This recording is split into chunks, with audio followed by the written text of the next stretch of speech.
Hi, guys. Chelsea Handler. Hi. Hi, Chelsea. Hi, guys. What's up? How are you? Excited to have you here with us today. Have fun, huh? Oh my gosh, we're so happy to have you. We loved the book so much. Thank you. Thank you so much. It's so funny. I was just saying to my sister, I'm like, Fridays finally feel like something to look forward to now. Yeah. Oh my gosh. You're like, oh, it's Friday. Like, it makes a difference. How's quarantine life treating you?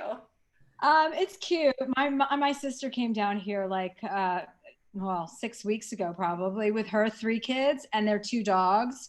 So we've been having a full house, but I don't usually have a full house. So it's cute, it's not like I can't take it. I like it. I like having my sister around, but she doesn't pay any attention to me at all.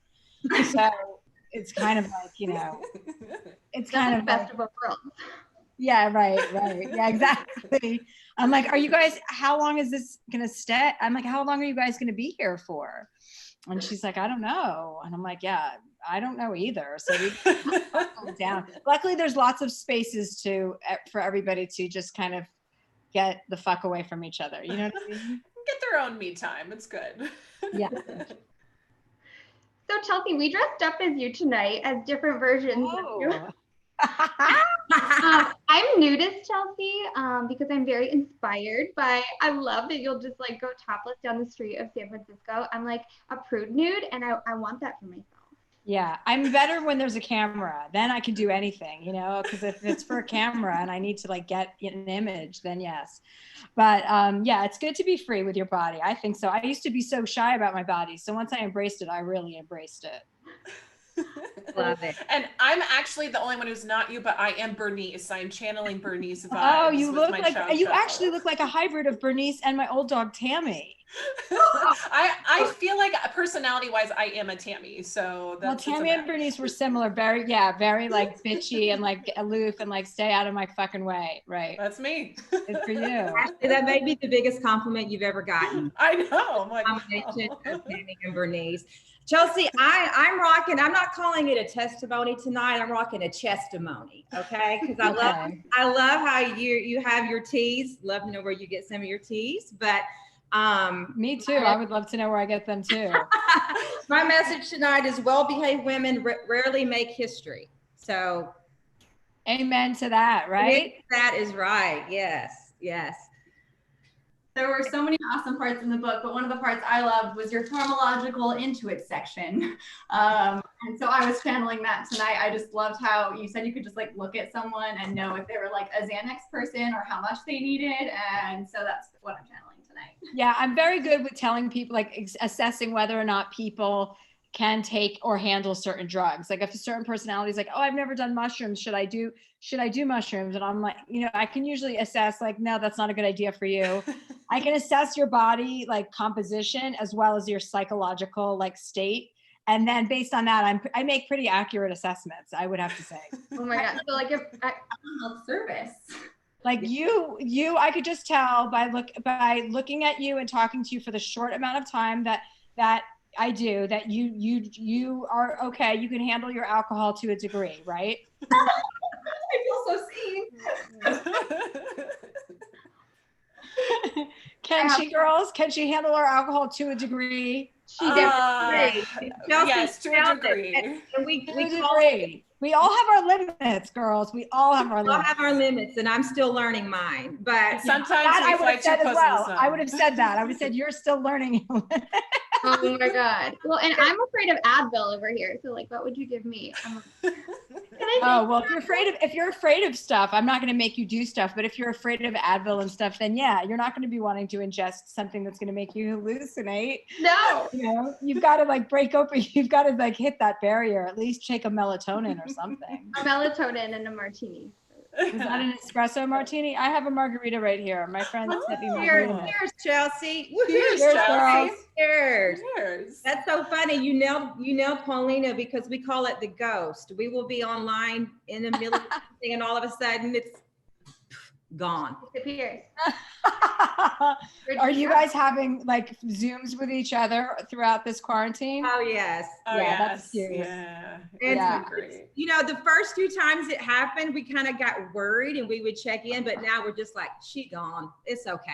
Next. Yeah, that's right. We have to understand our friends. You know what I mean? We have to understand that some people have certain limitations and other people have different limitations. Yeah, it seems like you have super close friends in your life. I do. I have very close friends. I mean, I'm friends in like, I have lots of, friend groups, lots of different groups of friends that I have. And I mean, I spend a lot of time with my family. I mean, obviously because of quarantine, but I do like vacation. Excuse me, girls. Sorry.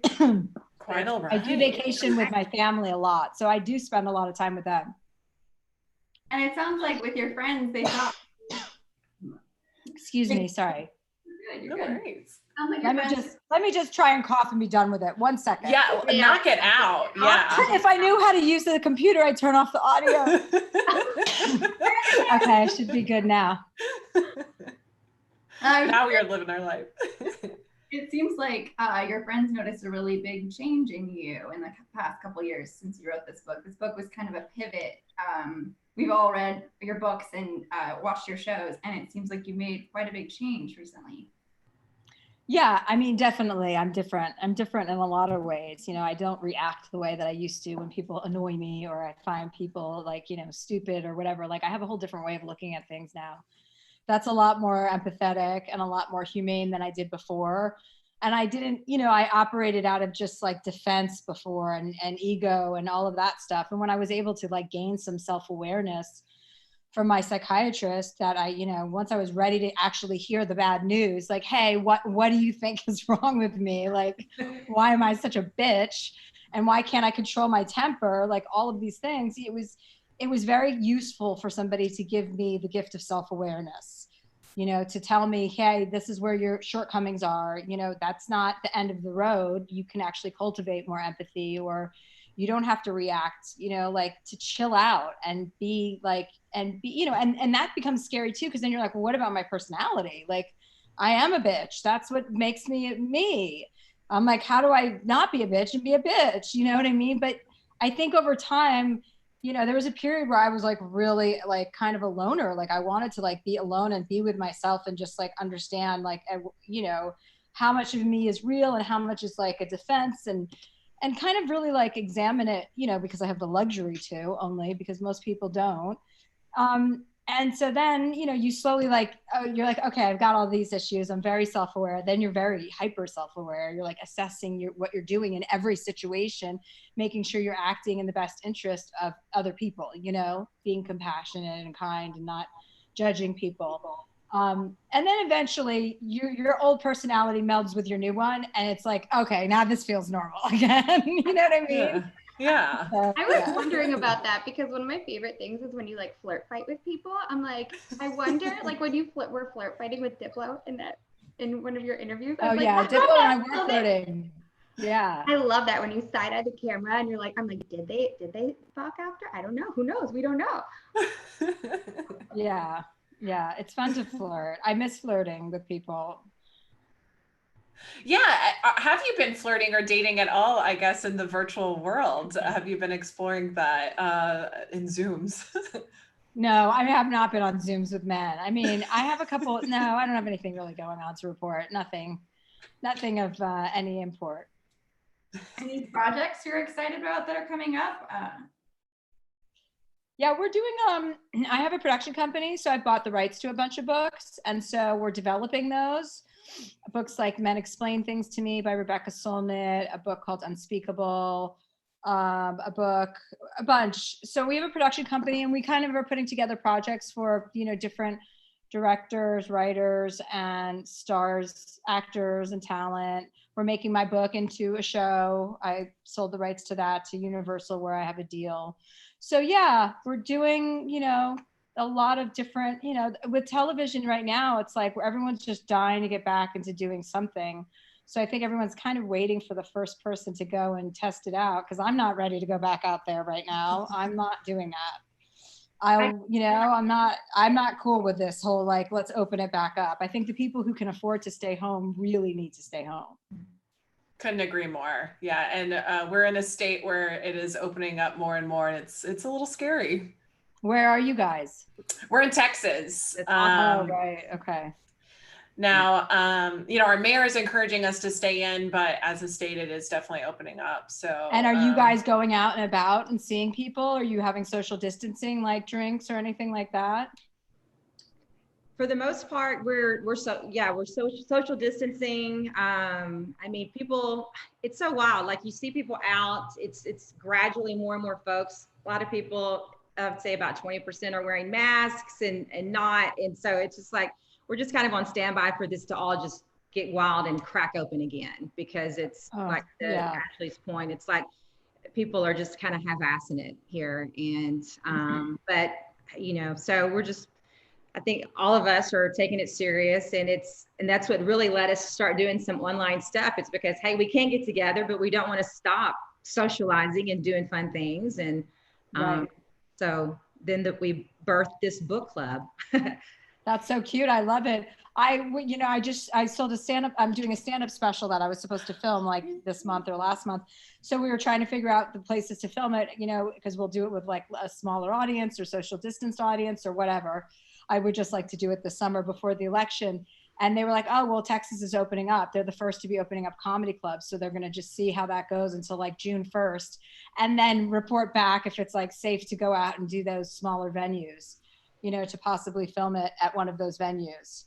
But yeah, it's like we're all basically waiting for people to experiment and see if they survive this. I mean, we couldn't be like in a worse situation with leadership. It's like you just have to make your own call and be like, okay, I want to stay home. That's the only place to be safe, for sure. Yeah, and even calling it leadership's a stretch, isn't it? It's a stretch. Yeah, well, what's supposed to be in the place of what we have now. But you know how I feel about that. Yes, we do. Yes, we do. And we echo it. Very much.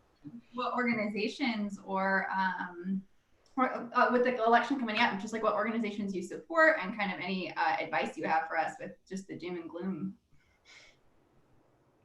Well, I think it's also important to like just pay attention to state and local elections, what's happening in your counties, like especially in Texas, like you have all these like county commissioner seats that are really important.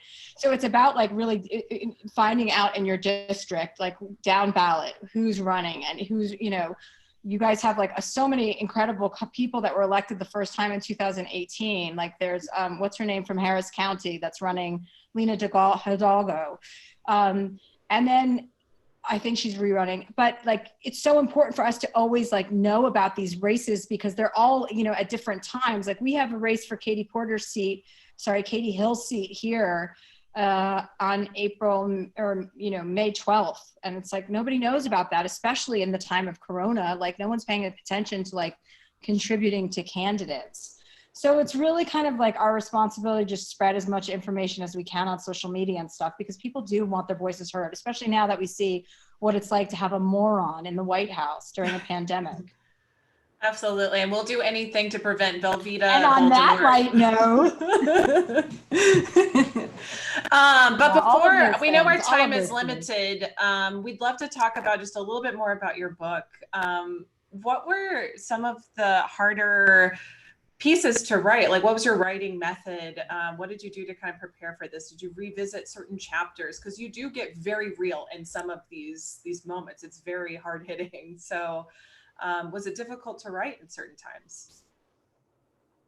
It wasn't difficult to write. It was like, it felt like I was just like a catharsis. Like it really just felt, as soon as I became aware of everything that I was experiencing and why I was experiencing it, and him drawing everything back to my brother dying and not taking that event for what it was at the time, because I was emotionally unable to, deal with that, for that to just get stuck inside of you. It eventually comes to the surface. So he made me, it wasn't so hard to write. It felt like, oh, finally, like as soon as he was telling me everything, I wanted to just tell everybody anyway. I was like, oh my God, if this is me, this has got to be millions of women. that feel like me. So that's usually the case. You know, usually when we experiencing something, or we experience something that we think we're the only ones that go through it. And it's like, no, there's so many of us. So it's nice to share. I've always overshared, no problem there. So I was like, why not overshare the really good stuff? I would be curious to know too, Chelsea, you talk about in the book, like early on in your career, how you would define success. Like it was, you wanted this ability to have this lifestyle and just to have this team. And now that you've gone through this exploration, like how would you define success now? Like, what does that look like for you? I mean, you know, it really is, it's a great question because it's an ever changing answer. You know, I think you want it to be, you know, I want it to be just that I'm happy internally. But of course, you know, as I sit here in these days, like I'm like, oh my God, thank God for my house. I find myself being grateful for all the material things, you know. I find myself going, thank God I have the money to support this, and I can, whatever, you know, like you do find value. I found value in that, in being able to take care of myself and help other people. Right.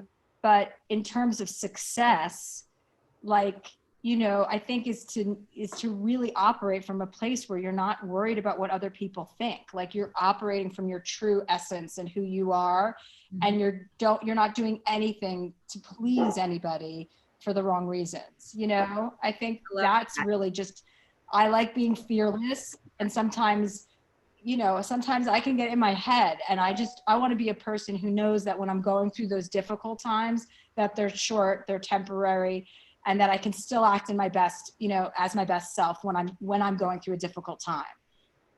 I love that. I love that. And I got to tell you, at the end, like you just wrapped it up so awesome. I finished on my walk, so I was listening, and people were probably thinking I was having a Corona fit because I'm like just fist pumping and air kicking, and I'm like, yeah, that's a rally cry. Like it's contagious, you know, and there's power in numbers. And so I just, like, I don't know, I was walking taller and just wanted to be better and do more. So that's why we're encouraging as many people as we can to read this book, because it was really a game changer for all of us. So thank you for being so vulnerable. Well, thank you, girls. Thank you. Oh, well, thank you. That's such a huge compliment. All of you, I really appreciate it. And it's so cute that you put the book club together. This is like what everyone should be doing. Reading. So we're not so fucking stupid. Reading and voting. And a good laugh. Yeah, reading leads to voting. Oh, goodness. Well, thank you so much for coming on, and we loved having you on with us, and we appreciate it so, so much. Oh, I appreciate you girls too. Thank you. Have a great weekend, everybody. You too, and cheers to you. Cheers, girls. Thank you. Bye, Chelsea. Bye. Bye. Oh my goodness, ladies, we need to smoke a virtual cigarette after that one. That was as good for you as it was me. Oh my goodness. What a pleasant surprise. We were expecting her a little later in the show, but right at 8. Thank you. You take Chelsea whenever you can get her. Yes, we do. And we do want to plug this book, okay? We if you weren't convinced before, hopefully some of you have already read it. Read it. Go to your local bookstore. Support the small companies. It's available online, Audible. Get both. We all got both. We listened. We bought hard copies. It's an awesome read, and then we'll be talking about the books throughout. But man, that was fun. That was fun. Well, we have more. We have a whole show planned out for you guys. Woo! We have a whole plan, the whole shebang. Guys, I mean, we did a little bit of our intros, but we didn't do our full intros. So I think now that the pressure's off, we can take a little time and talk about Enneagram. And I think we talked about the book a little bit. Danielle, is there anything else you want to say about the book before we talk about Enneagram? I mean, I think we've kind of hit the high notes, but it is a year of self-discovery. Like she shares that with you. I mean, it's funny. It's Chelsea funny. That's there. But she is very honest and vulnerable, and she talks about how she has worked through and dealt with some of those hard subjects that she shared with us about grief and relationships and personal growth. And then she just ties it up in a way that only she can do. And then seriously, at the end, it's like I was doing this rally cry. It was awesome. So yeah, those are my takeaways. Book is awesome. And one of the tools she talks about with her psychiatrist that I think we all got a little obsessed with, I know I did, I wrote a ton of fucking notes, was Enneagram. And I was hoping maybe you could kind of explain that to people who haven't done it, and then maybe we'll talk about our numbers. Okay, you guys. So an Enneagram is a personality test that you give to yourself. It's more about where your mind goes than it is behavioral. So Adrian, our friend and #1 fan, is going to drop the link in the chat for you guys so you can take it later and see what you are. I thought it was really funny in the book because Chelsea was like, at first she thought it was like bullshit, like astrology, like, but then her psychiatrist explained that it's like, there's 9 different personality types, and usually people fall into one. Maybe you'll have like a little side piece of another. And it tells you different traits that you can sort of work on. There's no bad numbers. And you're supposed to bring awareness to like what your shortcomings are so that you can fix them. You're not like trapped in a number. It's fluid, and well, your number is not fluid, but like you can always become like more yourself and more enlightened in it. Thank you. And yeah, so if you want to include anything else about your outfit, we also didn't say our names. Our names. If you want to add anything about your hot outfit, give a full review now that we have more time, and then talk about your number. I think that would be a great way to pick it up. And I think we all got to talk about this Bernice look. Oh my Oh. Chow. This whole thing. I don't know what you're talking about. I'm an animal person, so I really wanted to rep the chows, and I'm more of a cat person, truth be told. Sorry, Chelsea, but I do like dogs, and so I just wanted to wear this, and it's not real fur, so I don't want anyone blowing us up later. It is fake fur, but I am a type 3 in the Enneagram, and that is success oriented, kind of goal oriented. And we're just kind of outgoing go-getters. But I also scored really high in type 7, which is the busy type and spontaneous and I guess kind of like versatile and adventurous. But I also have ADHD. So is it the personality or is it the disorder? You decide. But Danielle, tell me about your number. Well, I am a 3, followed very closely by a 1. Not a lot of separation there. So the 3, the achiever, striving for success, fond of others' admiration, shocker. And then followed closely by that 1, which is the perfectionist, which there's the pain in my own ass. There's where my OCD kicks in, where I can't. Did I just look at a pillow that was off by a smidge? I better fix it before I walk out the door, because so many people no one's going to see it, but I'll know.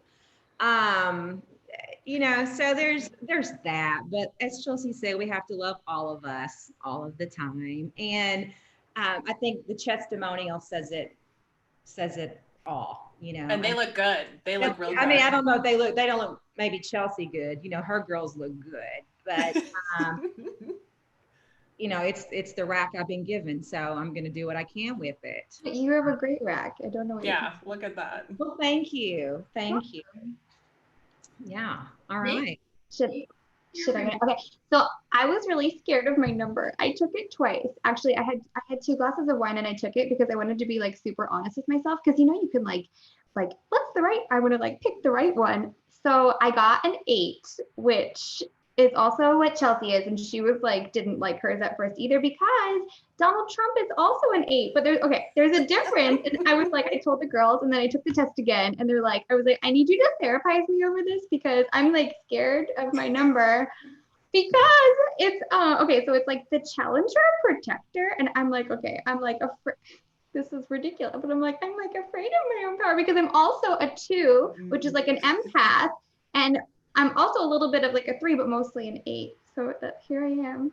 And she could not be further from Donald Trump. Let it be known. I don't even have a spray tan. Goodness. Helena. Yes. Yeah. Yeah, I mean, so like a lot of you ladies, I'm also that 3, that performer needing approval of others type. But I have some 8 too, and I know I'm opinionated, and that's definitely part of that 8 strong personality. But I have some 2 as well, like Mandy. So wanting to like help other people and always trying to like balance that strongness with empathy and understanding. So I love in the book how Chelsea like use this as a tool to make herself better and to like recognize your strengths and weaknesses. But it is like a little scary to see herself. And I'm seeing a lot of people commenting. I'm seeing people are saying that they're a 9 with an 8 wing, which means they want to belong to it. I like it. I like it. ADHD is a superpower. Really common for 7s and 3s to be similar. I thought it was so interesting, Ashley, that you were a 7, because when I read 7, I was like, oh, I think that's me. And then it didn't rate high on that. And I think Chelsea said that too. And I was like, I don't know if I know any 7s, but I do. It's you. I scored really high on it. So I was very high on 3, and then I scored pretty high on the 7. And I feel like I'm 7 on a good day. I feel like 7s are chipper and like, yeah, I'm a 7. So it was kind of an interesting. What is really high? Like, is like 90 something really high? Yeah, like 98%, 98, okay. Not 98 degrees, whatever. 98 degrees. Okay, so if my side, I'm calling them side pieces, we're 93 for the house, right? Because I'm like, look, I'm so scared to be off. Mandy's doing everything she can to not be an 8. What she's doing. No, own it. Where? On that 8, Boo. You have got to own that 8. Mandy, your husband asked, are any numbers super undesirable? Matt's trying to stir some shit right now. Oh, no, Matthew, no numbers are undesirable. It's just none of the numbers are bad. It's just so that you can be aware of it. It's really cool. The deeper you dive into it, I think the cooler it gets. Chelsea has a podcast, and I think we all listened to the one with Dan on it, and he really describes what the numbers are, and he really goes into it. It's fascinating. Mm-hmm. This is throwing a red guy, but Adrienne, if you can find her Life Will Be the Death of Me podcast with her psychiatrist Dan on the Enneagrams, that would ask you to do that. We're testing them. I don't think we can go much further because we got it. We had such an amazing kickoff to this hour of power. We have failed to talk about the Chelsea, our cocktail. Everyone goes. Well, cheers on that. Cheers, ladies, to all of our numbers. We have crafted a cocktail this evening that is the Chelsea. It is everything Chelsea loves. So it has Belvedere vodka, some soda, pomegranate juice, and some seeds if you want to sprinkle them in there. And she used the orange as a metaphor throughout her whole book. So we recommend having a little orange peel as accent. And no cocktail's complete unless you accompany it with a joint. I mean, if it's the Chelsea, there must be weed. So have your weed of choice. But we actually have a drinking game. Miss Paulina, please tell us about it. As you're watching tonight, if you hear the word Enneagram, which we should have done this before we just talked about Enneagram, but we'll talk about it more. If you hear the word Enneagram, you hear the word ice, or if you hear the word meditation, take a drink. But that's just the minor league. That's just if you're playing in the babies like me. Yeah. Well, let's be honest. We've had Chelsea Handler on tonight, so this is not the minor leagues. This is the major league. So anytime we say the word book, since this is a book club, we're going to drink. Okay. I think I just said the word book. Okay. Book. Oh boy. Oh boy. We're in for a rough ride. We're going to end up like Gary Busey. Let's do enough of your drink to play this crazy game. Oh yeah, do y'all want to kick off? Are we ready for our game? Okay, let's do it. Okay, ladies. I'm sure we're all familiar with the game Fuck, Marry, Kill. Well, this is our take on it, F, Marry, Kill. And dearest Adrienne, could we pop up our slideshow and start the contestants to go? Thank you very much. All right. Well, welcome to this edition of F, Marry, Kill, or just lightly maim. So And for those who are unfamiliar with this game, we want you to play along. So we're going to give you 3 choices and you have to F, marry, and kill. So you have to choose which one applies to our 3 contestants. So let's go. Oh, and on a lighter note, please don't kill anyone for real. This is just a game. We are just joking around. Yeah. This is just for fun.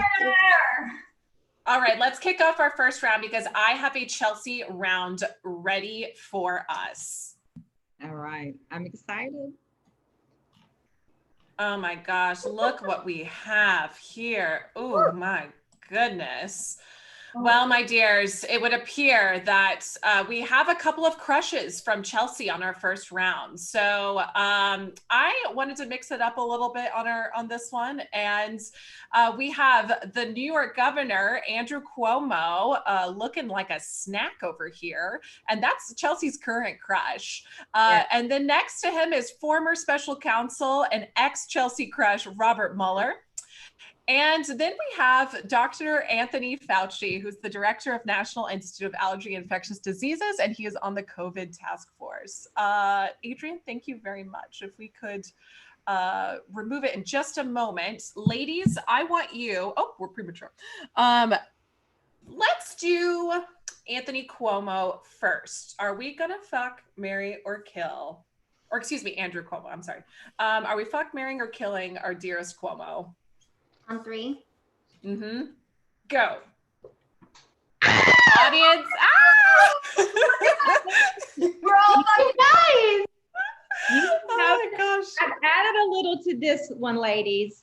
This is a little edutainment, okay? Where the origin of this word comes from, because it's gotten a bad stigma.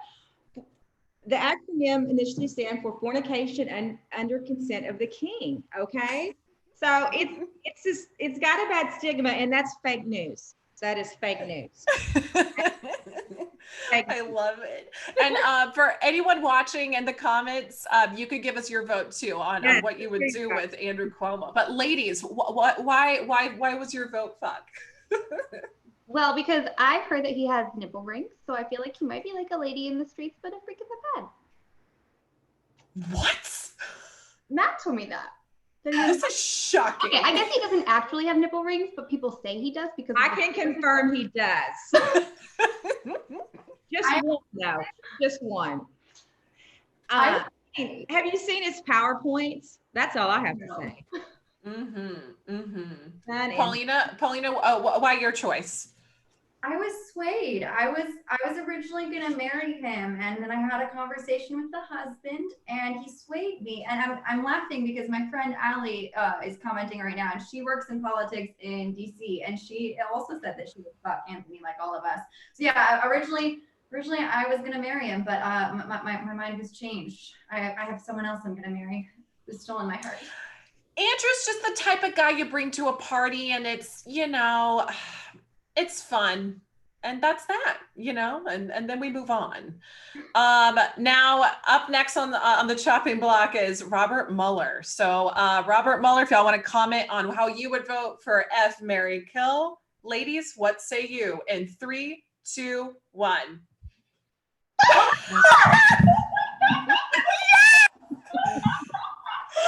Shocked this round went this way. I thought we were gonna be all mixed up. He's like a sacrificial lamb. You know, I kill only by default. That's the only thing. And you know, I was let down. I was let down by the investigation, and I would love that tall drink of water to look at me with his falcon eyes, but at the end of the day, he let me down. Well, let's just be honest. I mean, he's been dead to me since we didn't get a conviction. So that was easy. And like, I'm sorry, but no Republican dick enters this temple. It's good. That's a good policy. Mandy, your vote? Same. He just had to go, but yeah, by default. Gotta go. When you gotta go. Well, I mean, no surprise here. Dr. Fauci, marriage material. Oh my gosh. The chapel and So why did you do it? Why? Tell me why. For me, Fauci is so responsible. He has patience. He's putting up with that orange idiot right now. He is kind. He is rational. He is the type of man that if you leave for a weekend, you come back, that house is going to look good. The chores will be done. The cats will be fed. And he is not sitting bare ass naked on a couch and getting skid marks everywhere. The house will look good. I trust him. Marriage material. Yes, done. And we should all be doctors' wives. Let's be honest. Well, doctors and doctors' wives. Double doctors. And I'm just saying, ladies, we can be wives in this situation. Like, I don't know if Fauci can handle it, but I'm down. All right. Was there anything else calling to y'all for Fauci that was like, this is my husband? I just thought he'd never be home. I was like, that'd be nice. You know, Too. you get to talk to yourself. Like Gwyneth says it works for her. I love it. Yeah, it's just doing you know. I was originally gonna mercy kill him because I was like, the man needs a goddamn break. Like, if you listen to his voice, he sounds so fucking tired. And then I was like, I guess that's not the nice thing to do, Paulina. I know. I'll kiss him through my mask. What a sweet man. We're gonna take a turning point. Adrian, if you could fire up round 2 for us. We're going down a trashy corner, my friends. We're locked and loaded. Let's take a drink. Book. Book. And y'all, shout out to Adrian Gonzalez for running this. He is such a pro and an angel. Thank you so much, BB. Okay, round 2 is, oh boy, we are at the bottom of the barrel, my friends.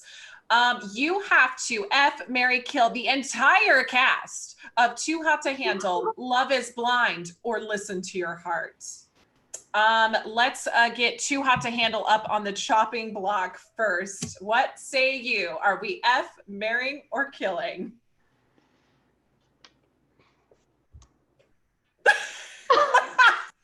Yeah. Controversy. I need 3 of these for this round. I mean, this is segueing into another segment we'll have in a few minutes, but I mean, it's just the trailer alone made me nauseous. I couldn't dare watch it. No, too much. It's just. It's too much. Okay, Paulina, you married these clowns. I want you to explain this. Okay. Everyone on Love is Blind fucking sucks. They like pretend to be better than the Too Hot to Handle people, but they are not. They're awful. And the more you get to know them, the more you're like, you're so annoying. The only one who's any good is Lauren. And I would totally marry Lauren if I could just marry one. But I would kill the rest of the Love is Blind people. Too Hot to Handle, they're hot idiots, but they grew. And if you're marrying all of them, it doesn't matter that they're all whores because you are already in a group marriage. It's going to be fine. And you're going to have fine pieces of ass to look at to infinity and beyond. So I'm going to marry those hot idiots. I mean, I liked it. I like that answer. I feel like I may be converted. I think I made a bad choice. I think I made a bad choice too. What was your rationale, Mandy? Well, I was just thinking that's like what the show is about. And, you know, that's what they do. They were so disappointed when they were told they couldn't have sex. And I was like, well, let's give it to them, you know? People what they want. What they want. She's a helper. There's that 2 in you, Mandy. There's that 2. Let's help them out. I've got empathy for these people. I also chose fuck, but only because they're just too dumb to do anything else. I'm like, they're not going to be able to, I don't know, pay the bills, like literally pay the bills or do the dishes. So, okay, we had Love is Blind. So marry, kill, Love is Blind, the entire cast.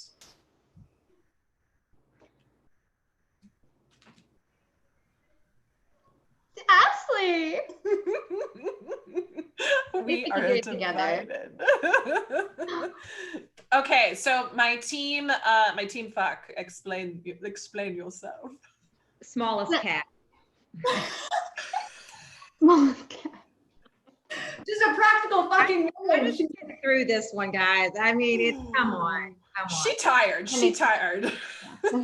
No gray marrying what she used to be. Okay, not true. Paulina, you were very. I'm sorry. I'm so sorry, Danielle. Go on. No, I've said all I have about that one. Paulina was very passionate about this show, so I'm interested on this verdict. So, this show, they all pretended to have like deeper feelings and to be deeper people, but really all they fucking talked about is building a physical connection, and all they wanted to do was have sex. That's all they wanted. Half of them didn't even get married. They made it to the altar and then they were like, nah, bye. So I was like, I don't want to be stuck with these people. Half of them freaking suck. But I will have sex with them. That's nice. You are a helper as well. Mandy, why are we killing them? Why not? I mean, by the end of the show, I wanted to see it through, but it was time. It was just time. It's over.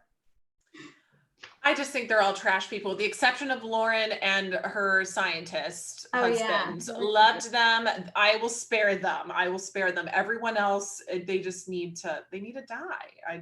I could not stand them. Which that leaves our final one. The Bachelors, listen to your heart. This was a hard one for me. This one was hard. Okay. Miss Paulina, why are they going to the slaughterhouse? I haven't watched this show. I don't have like a really fun one for this. I just haven't watched it. So I was like, y'all are dead to me. I don't have time for this right now. And how about you, Danielle? Well, I guess again, I knew the most about this one. So it's like, okay, surely The Bachelor's someone in there that I can find that has a little decency. That was my biggest hope. I don't watch the show, so I don't know a ton about it, but I mean, they're always divorcing, and they never stay with the person they're with. So there's always someone going to be available. So that was just the lesser of the evils, I believe. That was my rationale on that one. I have bad news. They're all trash. So I'm sorry. Bad news. Miss Mandy, we picked Mary. Why'd you pick Mary? Well, I was just thinking because they're at least a little soulful. I mean, the way that they sing is pretty beautiful, and there's really good chemistry, which is fun. So that's fun for Mary. I picked Mary because although it would drive me nuts for have them like go randomly into song and dance and all that, maybe we can get backstage to like a shitty concert. It's like, that's fun. Sure. Okay, our final round, and this will be a speed round. We'll rush right through this one. Y'all are going to intro this really quick. I literally can't see out of my fucking contact. Oh my God. My goddamn glasses. Intro it, and I'll just be right back. Okay, I will wait for you to come back. Okay, I wanted to give y'all the hardest decision that we've had for F, Marry, Kill. I have picked film sweethearts, people that everyone loves. Up first is old Tommy Hanks, America's sweetheart. I mean, and I hope he's feeling okay. I hope the COVID is not affecting him too badly, and I hope he is happy and healthy right now. And then we've got Miss Meryl Streep, I mean, a legend in her own right. And then we've got Daniel Day-Lewis. So this is a hard decision, y'all. And y'all can comment along too on our feeds, because I want to know, this one could be very polarizing for people. But let's do Mr. Hanks first. So Adrian, I believe we are ready. And then once we come down, we'll have our votes for what we do with Tom Hanks.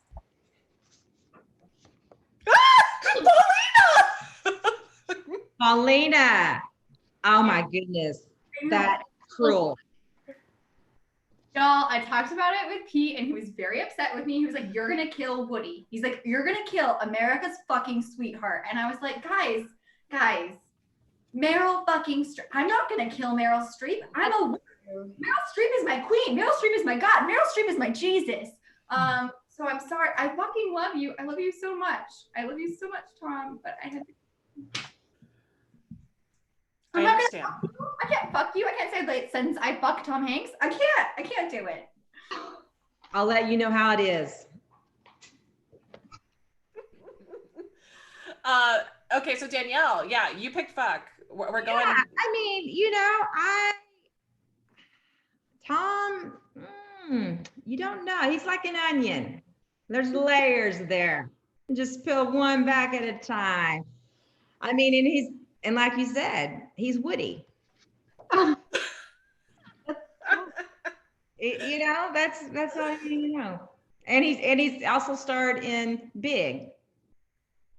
So a lot of penis metaphors. Yeah, waiting to happen. Just reading between the lines, I get that. Mandy, you also picked Mary, right? Yeah, we keep picking the same ones. We're on the same wavelength with our people. Why'd you pick Mary? Marry him together. He was sort of my default Mary.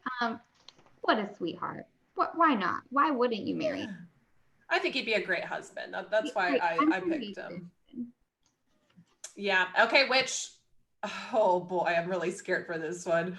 What are we doing with Meryl? 3, 2, 1. Meryl Streep. Yes.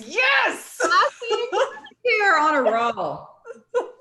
Okay, Team Mary. I mean, so many obvious reasons why one would marry Meryl Streep, but go on. It would be a delightful life together, I think. I would love to spend every day waking up and staring at Meryl Streep and just getting to know her ness and her being and having her talk to me in all her different voices and her different outfits and helping her get ready for her projects. I would be like, what was that, Ashley, when you were in the vampire show, when there's the human who's your slave helper? You're familiar. I would sell my soul to Meryl Streep. That's my You go full two for that one. And Danielle, she's also your wife. So, I mean. Yes, she is. I mean, I would just love to study under Meryl Streep. What can I say? Oscar winner, legend. It's Meryl. It's Meryl.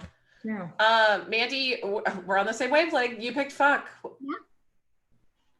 I picked fuck because I just feel like she'd take care of me. We'd have fun and she'd make me brunch and like, I've got a good feeling about it. And, and I would learn a lot under her. I think so too. Yeah. So study under, and I like that. Study under. Under her. Which that leaves us with old Daniel Day-Lewis, whom Chelsea does talk about in the book ever so briefly. And it looks like we're all, oh wait. Who is this person? I totally forget. What? Who is Daniel Day-Lewis? Who is, help me. You don't even, you know what? You don't even need to know. You don't even need to know. Daniel Day-Lewis is one of those wacky actors that disappears on his roles where he's like, I'm going to be Abraham Lincoln, but I'm Abraham Lincoln. Yeah. He's best friends, with Johnny Depp or something. Like, it's just, He's wacko. He's like, he'll disappear in a cabin for 5 months and then come out and, he has like a knitting, gig. There's just weird stuff going on. And that's why I would kill him. I don't want to get involved in your cobbler shit. I'm done. Oh, no. Too weird. I saw a comment that said, who cares about DDL anyway? And then I'm there with you, Mandy. So it sounds like Daniel Day-Lewis is the least popular in this crowd. And I'm just get out of here. He's a treasure, and I would let him treasure me. That is quite a way to put it. Which, okay, so to wrap this up, we have a choice of all the people named. We can allow one person to be an effing hero with us. So that is the one person that could join Estrogen's Follies. And I want y'all to give your vote if we had to have anyone join. I have terrible handwriting. Okay, let's hear it. The person to join our troop in 3, 2, 1. What the fuck? Daniel Day-Lewis? I picked Daniel Day-Lewis because he is a freak and disappears into his shit. And so if we're like, we need a table or a chair, he would literally be a fucking table. Okay, no one can find him because he's dead. Everyone else, explain your choice, please. Have you seen his PowerPoints?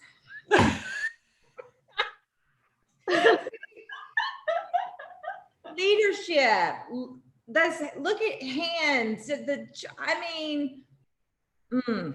We know he washes his hands. We know that. Yes. So that alone, join us. Yes. I just feel safe thinking about him and talking about him. Mandy, you also picked Cuomo? I picked Tom Hanks because after Tom hosts the virtual Saturday Night Live, I feel like he's funny. He would definitely have your back if you needed him to roll across the stage. He's a good guy. Mm-hmm. That's true, but that's your move. No one's stealing the Mandy. And Paulina, who was your vote? Meryl fucking Streep, because this is the Bad Betches book club and I'm the only one who picked a woman. But I digress. I'm fine with that. I'm the feminist Simon Cowell in the group, and I'm going to say that Meryl was the only choice that could have been made. But I respect and I empathize that you guys have different ideas and I'm learning and being better. Drink. Drink. She said empathize. We got to drink. Do we get to take sorry? Just getting ready to take out the trash. Yeah, so thank you for playing, ladies. Thank you for playing. Yes, that was so fun. Okay, so think about this. You've seen someone, or you've seen something, read about someone or something that like just doesn't sit well with you, right? It kind of, it's just not good. It's bad. It stinks. And that's why we have a segment called Take Out the Trash. And that's exactly what we're going to do. So the trash that I'm taking out this week is Kevin Spacey. And let me tell you why, okay? Kevin, after 2 years of being silent, has decided to speak out. Mistake. He did a conference, virtually spoke at this conference last week, and he goes on to share that he knows, compares what he went through in 2017 about being out of work with people losing their job right now because of COVID, that he understands that life can come to a screeching halt. Okay, what you see, this is confusion, okay? My face is Kevin, what? Not the same, not the same. I don't know where he's been the last 2 years, but I mean, I don't really care, but I thought a suggestion, go back there and get comfortable, hunker down. And the trash has been taken out. I mean, that's that, you know, it's just like, you took it. Get on out, stinky Kevin. Bad Kevin. Mandy, what about you? What trash are you taking out this week? This week, I'm taking out single cell organisms. Okay, tell us more. Okay, I would like to go swimming in the lake and not worry about an amoeba. I would really like that. So I don't know what it's going to do to the rest of the organisms, but I think they got to go. Well, too bad Dr. Fucci isn't here to even elaborate on this. You two would be a pair. You two. This is a great thing for him and you. Oh my gosh. That was so unexpected for me. I loved it. I was like, all single cell amoebas. Yeah, I don't like them. I've never liked them. They're in the same category as Advil for me, you know? Yeah. Yeah. All right. Well, Ash, what about you? What trash are you taking out this week? Oh my gosh, anyone not wearing a fucking mask, I swear to God. And Paulina has gone on rants about this, and God bless you, because I am so sick of going to places and people are chilling like everything is a-okay, and just because our dumb governors like go ahead and do whatever doesn't mean you could crowd around at a restaurant and breathe on each other, you mouth breathers. Stay away, stay home, wear your goddamn masks, quarantine. You saw people doing that? Oh yeah, people are like freely out at restaurants just chilling like everything is a-okay, and it is mind-boggling and crazy. And I have friends who live in other countries and they're like, America is doomed, y'all are screwed. So don't be nasty, wear your mask. Wear your masky. Preach. Truth. Paulina, what trash are you taking out this week? Guys, there were so many ties. There's just so many people I'm fucking pissed at right now. And I had decided, but now I'm like, it's still a tie. It's a tie between climate change deniers and stand your ground laws. I want to throw them both out. Good. So lately, I've been watching nature documentaries, which has been so lovely. Thank you, Attenborough, and your delicious voice. But it ends with like, the ice caps are melting, polar bears are dying. It was 100 degrees in Austin last week. It's going to be snowing on the East Coast this weekend. Like, climate change is a real thing, and you need to believe in it. And also, stand your ground laws need to go away right now. So I'm throwing them both in the trash. I couldn't decide. I mean, the trash can is full. And may they go to the grossest dumpster, which is Mar-a-Lago's dumpster. Bye. The trash has been taken out. And we're just going to segue right into our history lesson. Mandy, why don't you just give us a little history? Oh my God, but can we get to dumpster dive real quick? I was so excited. Oh, are we going to let's dumpster dive. You're dumpster diving in this outfit? Yeah. How dare you? You're not going to believe what I want to bring back, though. You guys. Not after, we surely won't after what you just threw out of the trash. I don't know what you're going to bring out. Okay. I'm going to bring back 2016. Like, would you have ever guessed that you would like 2016 better than 2020? Wait, are we going to have to relive the election, or can we redo it? I'm just saying it's better. It was a little better than 2020. Oh boy. Well, that's kind of a tie.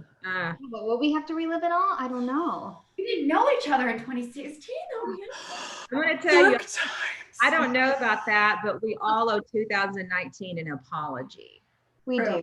For rushing it out the door, you know, and it was, but 2016, I mean, that was kind of another tough year there, Mandy. Well, if you had to compare them, like 2020 to 2016, how are you feeling? Well, true. I would take early 2016 for sure. And y'all feel free to comment. Would you take 2016 over 2020? Any more dumpster diving? Ashley, anything you want to bring up? Oh gosh. I was going to gloss over this, but I'll say it for a quick little second. I've been watching Trash, Keeping Up with the Kardashians, and I've noticed that these ladies have the longest nails I've ever seen. And so it got me thinking, how are they wiping back there? So I'm dumpster diving. Whoever is wiping their butts or the bidet, you're doing a lot of work, because that's a lot of ground to cover on those girls. And, you know, great job. Whatever you are, whoever you are, be the best you can be. Exactly. You know, butt wiper, so be it. Yeah. And I mean, those nails look like Cheetos, girl. So, I mean, it's crazy. All right. Well, there's some good dumpster diving. Paulina, anything from you? You dumpster diving anything? Oh, am I taking anything out of the trash? I can't think of anything right now. I'll come back to you if I remember. Yeah. Okay. Let us know. Well, from there we can go to history then. Ready for history now, Mandy? Oh my God, this is going to be a very serious history lesson, you guys. Okay, just kidding. Okay, so our history lessons are like funny stories about us. And since Chelsea was so vulnerable, and you know, she told this story of sort of like self-discovery and coming back to self, we thought we'd each share a personal growth story of ours with you. But I don't want to go first. So, eeny, meeny, miny, Bernice. Oh, no, I knew you were gonna say, I was like, it's Bernice. My personal story of growth, I'll make it as quick and snappy as I can. It was when I first entered into the workforce. It was like my first grown-up job. And I met a woman named Samantha. And it was my first week. I was really bright-eyed and bushy-tailed. I was new to the office. And for reasons that we don't have to get into, you know, she was just over it at this point. She had been at the job for a long time. It was kind of a not always great environment. So she's over it. And people had gone through my position rapidly. So she was just over new people in general. And at the end of my first week, I was walking out, I was saying, have a good weekend. We shared a little office area, and she had a blanket on, and she turned around like a babushka and goes, "You're not going to make it here." And it terrified me because I was like, what a bitch. And old Ashley, who is from San Antonio and has a temper, would have dismissed that and been written off her forever. But there was something inside of me that said, you know, that was pretty fucking funny that she still did that. And I'm glad I did that. And I'm glad I thought that way. And I learned a lot in that because the friendship that I grew to have with Samantha has been one of the most loving, intimate, wonderful friendships that I've had. And so my big life lesson that I had from that is don't write off people immediately on first chance, because you never know what corner you can turn. And that's my history lesson. Love that. Well, pharmacological Intuit. Oh man. So my personal growth story thing. So last year I started a new job as a teacher, and I thought I was going to be teaching theater, and instead I was teaching art. And I bought a book on teaching art, and I was like, oh, books have never done me wrong. I can learn how to teach art. And then I had like an AP high school art student who was like a lot better at art than me, and I just had this like, I was teaching like 5 art classes a day, and I fucking hated it. And I was just like, this is not what I want to be doing with my life. I thought I was going to be teaching theater. Like, what do I love? What do I want to do? And it was 2 months of the job, and I quit, which I never thought I would quit mid-year teaching. But after I quit, I thought I was going to go back to school for theater to teach. But it was basically just this moment where I went from being like, what do other people want me to do? And realized like what I wanted to do. And I thought, at first I'd teach, and then I kind of started tiptoeing in the direction like, actually, I think I just want to act and perform and play. And you ladies like gave me so much support in the hideout and like improv, and we started doing more stuff as Estrogen's Follies together. And it was just this total like turning point of going back to all of the things that I loved and actually was good at. And I love art as a hobby, but I should never have been teaching those art students. It was like they were making Picasso and I was just scribbling, and I was like, this is not where I need to be. So just those moments where like, even though that job was completely wrong for me, and like even if something is the total wrong fit, that can be the turning point for you, and that can be a real learning experience, even if it doesn't work out at all and it's a total shit show and you suck at your job. Oh, love that. Thank you. That's some good inspo right there. It's some good inspo. Well, testimony. Well, I think it's fair to say that I have personal growth opportunities every day, or moments that hopefully they become opportunities. And so let's just go with today, because I have had one today. And for those of you that know me, know that I'm slightly technology challenged. I say slightly because it makes me feel better. And I have drawn a hard line on being involved in social media. I just never have. But that was before Chelsea came into my life, okay? So Chelsea got me, you know, she wants to be a part of the show tonight, the book club, and I thought, this is exciting. I want to get in here with the troupe, and let's support this, let's share this. I'm going to get into social media. I'm going to do it. So yesterday, I created a Facebook account. I created an Instagram account. Now, when I say created, I put up a profile picture. That's what I did, okay? That's how I create accounts. I felt so accomplished. I'm like, I've Facebook, Instagram, I'm sorry, IG. That's what the cool call it, is IG. And so this morning, our sweet Paulina, she posted a picture of me, my entry into IG. Loved it. Cutest little pic. I'm there reading Chelsea's book in the slide. Well, lo and behold, Chelsea liked it. That's my entry. My first post, I didn't post it. Paulina posted it of me. Chelsea likes it. So I thought, this is exciting.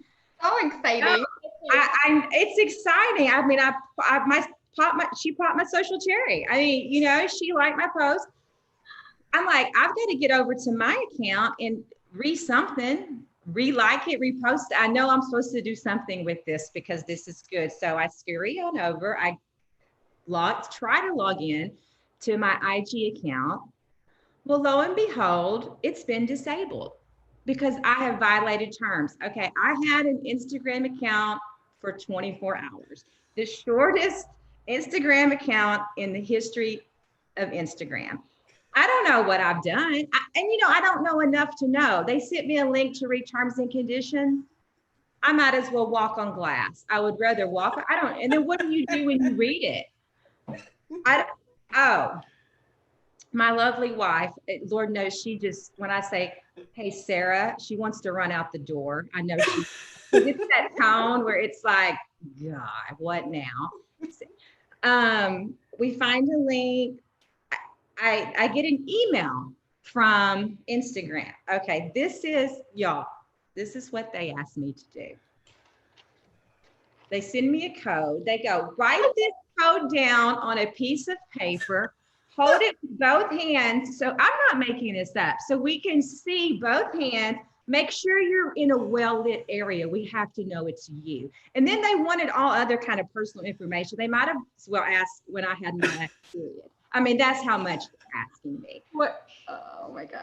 And I'm like, I know Mark Zuckerberg is watching this. I know he is, and I expect this to be remedied. So all that to say, y'all may see me on Insta, you may not. It's all TBD. So, but the personal growth moment to land that plane, Sully, is I was distraught this morning. What am I going to do? I wanted an account. I don't have an account. Chelsea liked my post. People are going to go there. The truth is I'm still standing. Don't sweat the small stuff. I may be on Insta. I may not, but you know what? I had an account for a day and it felt good. And legendary. You're an IG legend. I have been banned from Insta. Can you hold up that sign one more time? You look like a sexy Jean Valjean. Oh, look at her. I have a mugshot in it. This is out there somewhere floating around the Facebook, Insta world. We talk about a testimony. Right? It's frustrating, but as they say, just tie a knot and hang on. We're going to get through it. It's the small stuff. We're still standing. The show must go on, ladies. Yes, it does. Mandy, this is your segment. What about your story? Okay, you guys. Okay, so you guys know Matt and I had our first baby when I was 26 years old, which, okay, we were living in Los Angeles at the time. And, I feel like now that's kind of like a young-ish mom, right? Okay, so when I was pregnant, I brought the shoes. I used to wear like super cute outfits. Like I would still wear like low cut things with my little belly. It was actually a really big belly, to be honest. But I went from being like wearing like these little like Chanel shoes when I was pregnant, walking around New York City in these, to like having my first baby and being like, oh my God, I need to like dress like a mom now. I'm like, maybe I need to like seem like I'm older. I like really like, I feel like lost so many parts of myself. And I started wearing Gymboree mom clothes. I went from these little Chanel mules to buying clothes from Gymboree mom, which if you don't know what Gymboree is, it's basically like Poshwash for mom. I felt like I couldn't be like myself. Like I had to like, file myself into this thing and seem like I was, older. And now I'm like, oh my God, that was, God, poor thing. I just want to like hold me, 26-year-old me, and be like, be yourself. It's okay. Like, it's okay. But, And I'm sure a lot of moms feel that way too, where it's like they kind of lose their identity, especially with your first kid. Did you feel a change with the second kid? It took me a while. I feel like to kind of be like, it's okay for me to be me. I can be a mom. Like I loved how Chelsea said in the book, she's like, no person is like just one thing. Like it's okay for me to have all of these parts of myself, and it's okay for me to be, to do something in addition to being a mom. It took me a long time to feel like that was, okay for me, and to perform and to like have like, I have a potty mouth. I do.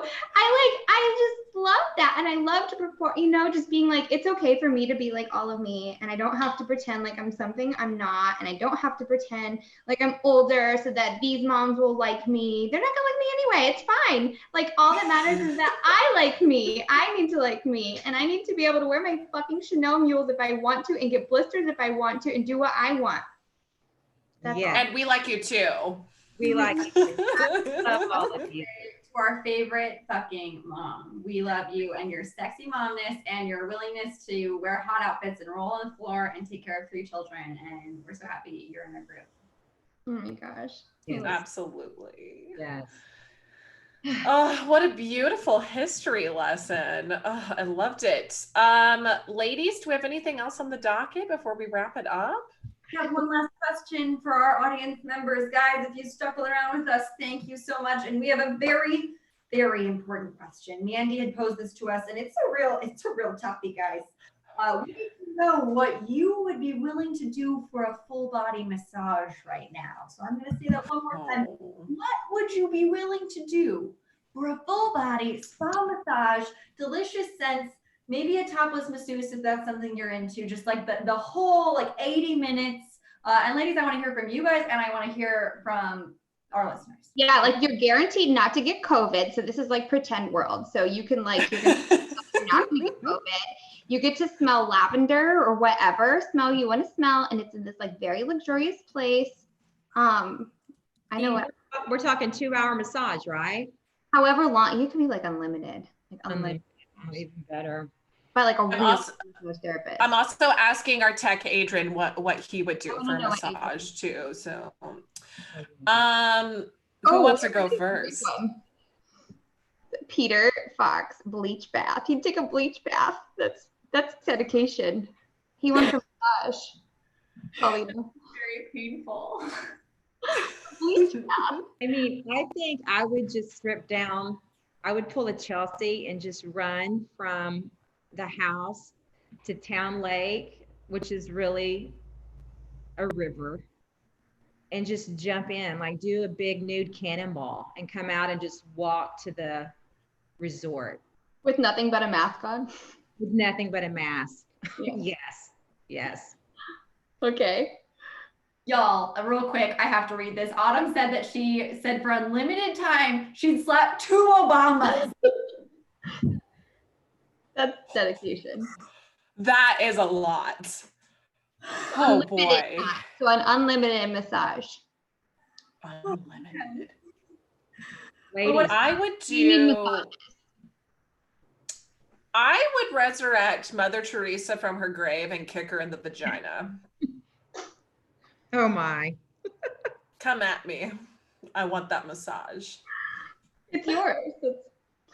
It's mine. Raw potato, James. That's not good enough. You need to up your game a little. Make out with the Clintons? Okay. okay, she'll take it. I think originally when you asked this question, maybe my response was that I would kill someone, and I think I've come back from that. I don't think I'd actually murder someone, but like I would definitely like give a body, like I would give up my baby toe, like fuck my baby toe, like That's a good idea. like You don't need it. You don't need it. You don't need it. I think it's useless. Like take it. You guys Don't want to massage the nub. What? You want to know mine? Yes. You guys, I want to massage so bad that I would read Jessica Simpson's book a second time. Oh, that is sacrifice. That's the winner right there. That's the I'm winner. ashamed, but I would do it. The whole thing, beginning to end. Word for word. Andy, don't. Just ask your husband for a massage. Don't read that book again. Lavender? Yes. Look, we've got tech answers. Who wants to read it? Adrian. Adrian, what would you do for a massage? He would watch every Hobbit, Lord of the Rings movie in a row with director commentary extended cut. That sounds like a pleasure though, Adrian. That's a long ass time. That's a lot. That's a commitment. That's a commitment. You guys, my husband said he would be the Kardashians' wiper. Okay. Yes, Pete. Yes, I'm taking you out of the trash. Oh, ladies. Oh my goodness. What a high note we're ending on. We started at the highest, and we had so much fun with you guys. Seriously, best audience, best friends. Thank you guys so much for supporting us. Thank you so much to Chelsea Handler, superstar phenom in all things, for coming and being our special guest tonight. You guys, we have more in store for you coming up in the incoming weeks. So please follow along. You can go to our website, www.estrogensfollies.com. We have a YouTube channel where we have some sketches for you guys. We're just getting started in sketch, so it would be so helpful if you watch our videos, like them, share them. We have a Facebook, as you know, Twitch. Just come be our people. We just want to make you laugh, and we love you guys. Thank you. Thank you. We love you. Thank y'all so much. Mwah.